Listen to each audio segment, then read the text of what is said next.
Well, a very pleasant good day. Have you ever gotten up in the morning and peered out the window and there's a kind of mist that seems to envelop your property? So you proceed to get ready for the day, either to go to work or to go to school. And then when you come out of the bathroom and you go into the kitchen to have some breakfast, you peer out the window and voila! The mist has disappeared, just like that. The Apostle James has written, "What is your life? For you are a mist that appears for a little while and then vanishes."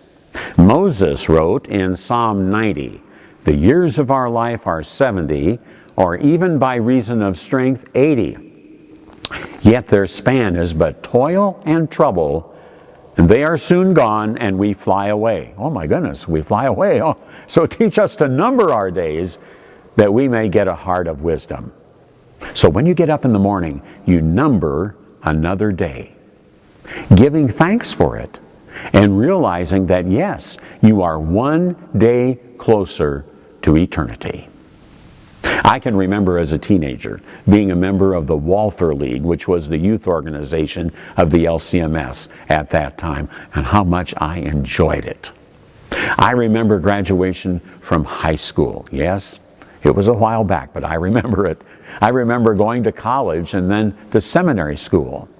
I remember my first radio program, getting married, having children, watching my children grow up, and now watching my grandchildren grow up.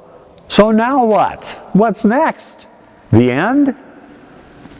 Maybe. Certainly the end is coming for you and for me as far as this world is concerned. St. Paul once wrote, "Brethren, the time is short." So that's a double shortness. Your life here and the brevity of this world. Yes, Lord, teach us to number our days that we may gain a heart of wisdom. So think about this. This is really neat. As the number of your days gets shorter, your wisdom increases. As the one goes down, the other goes up. How about that? The Lenten season is upon us, reminding us especially on Ash Wednesday that we are but dust, and to dust we shall return. But no worries. Jesus, who rose from the dead, will put together those ashes. He can do it. He made you in the first place, and He has no problem putting you back together again, because He is the resurrection and the life. And through your baptism, you get His life. During this blessed 40-day Lenten season, you and I want to get closer to our Savior more than we ever have been before. You know, I love my wife, and the more time I spend with her, the more I love her. That's only common sense. Take away the time, and your mind and heart tend to travel in other directions. Don't let that happen with God. No, since your days are numbered and the time is short, you want to get closer to Jesus. It's just that simple. You want to get closer to your Savior for comfort, because He's the one who's going to bring you across that heavenly threshold when you die. No one else is going to do that. Just Jesus. And I don't know about you, but during the 40-day Lenten period, I'm resolving to get closer to my Lord than I've ever been before by being in the Word more than I've ever been before. Those two things go together. More time in the Word, more time in the sacraments, closer to Jesus. Less time in the Word, less time in the sacraments, farther from Jesus. Which will it be for you this blessed Lenten season?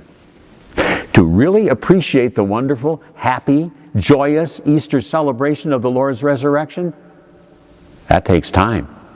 You have to take that Lenten journey. You have to realize more and more the suffering and the pain that Jesus went through, the blood that He shed unto death in your place. He did it in your place.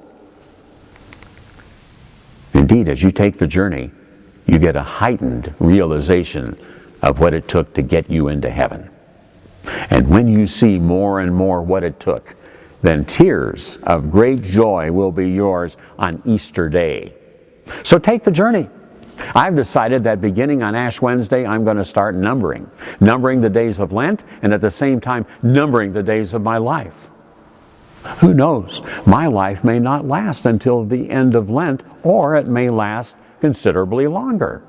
Either way, I've disciplined myself to number my days to gain a heart of wisdom.